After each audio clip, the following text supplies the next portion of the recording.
It was a quiet evening. The wind was soft and the sun was going down behind the hills.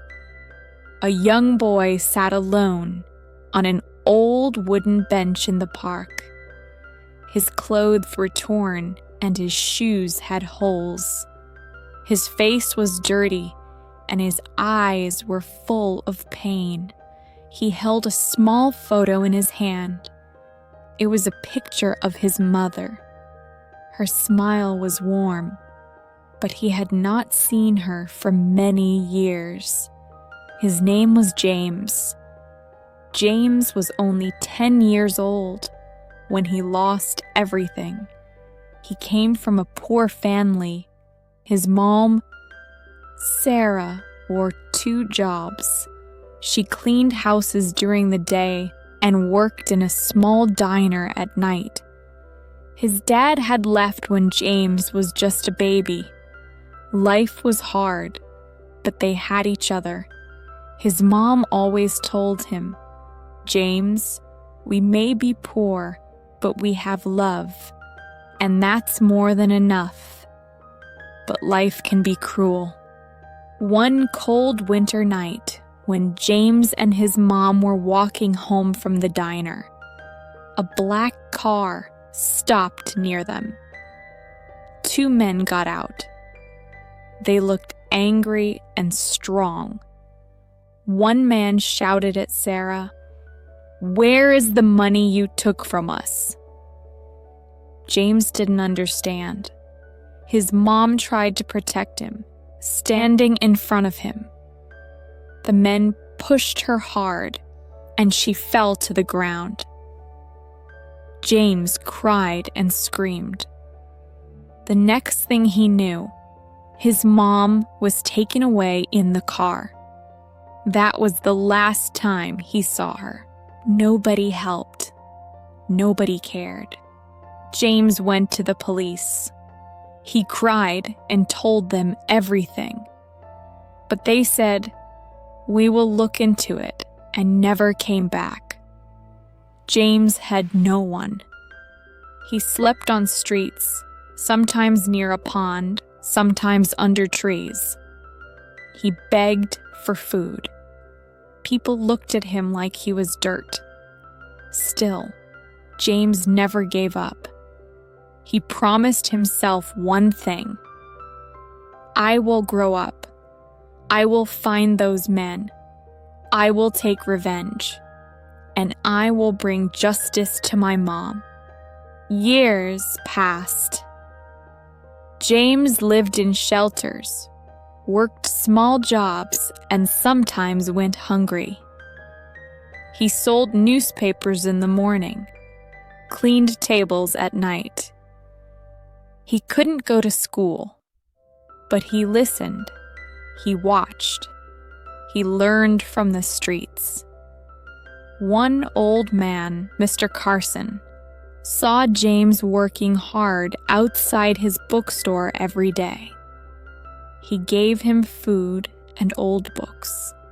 "If you can't go to school, school can come to you," he said. James read every book he got. He learned about the world, about money, about people, and about power. At night, James cried. He missed his mom. He whispered to the stars, "Mom, I will make you proud." When James turned 16, he started working in a garage. He cleaned cars and fixed tires. One day, a rich man brought his expensive car to the garage. He was rude. But James noticed something: a tattoo on the man's hand.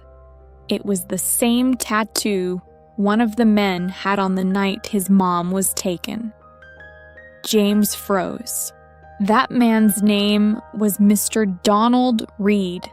He owned many businesses in the city. People feared him. But James now had a name, a face, a lead. He didn't act quickly. He was smart.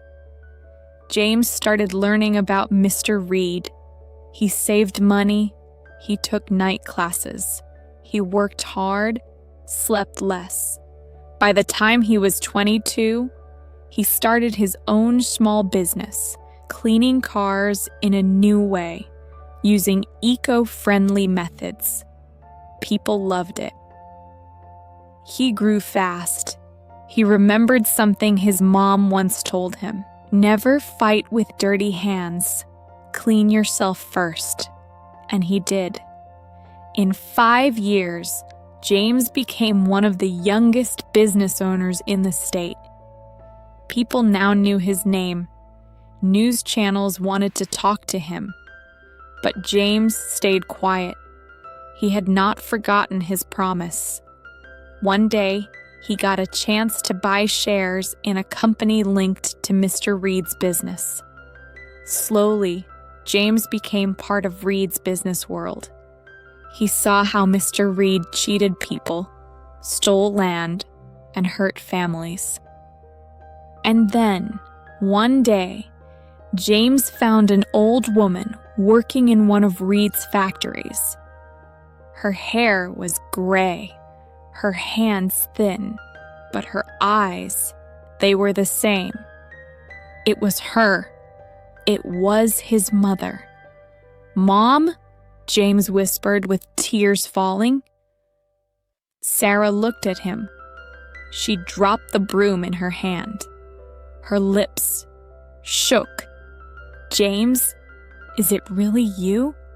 They hugged and both cried like children.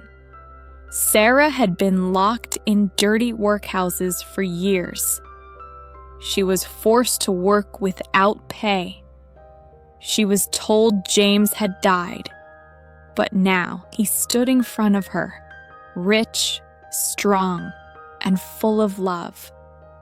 James took her home.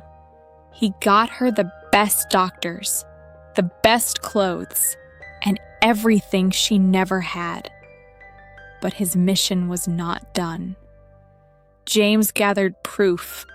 He had recorded calls, photos, and papers from inside Reed's company. He took everything to the police, but he also shared it with the media. This man destroyed my life. He took my mother.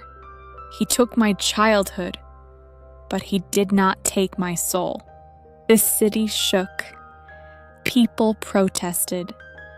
The police arrested Mr. Reed and his team. His empire fell. James stood in front of the courthouse, his mother by his side. I promised her justice.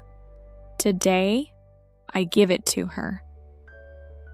Later that night, James sat under the same old tree where he once cried as a child.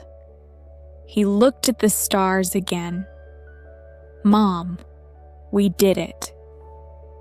His mother sat beside him, holding his hand. "James," she said softly, "you didn't just come back strong.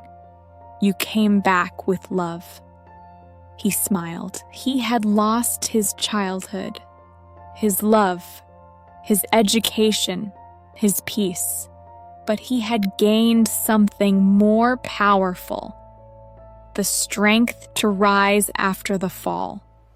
The pain, the nights without food, the cold, the fear, it all became part of his story.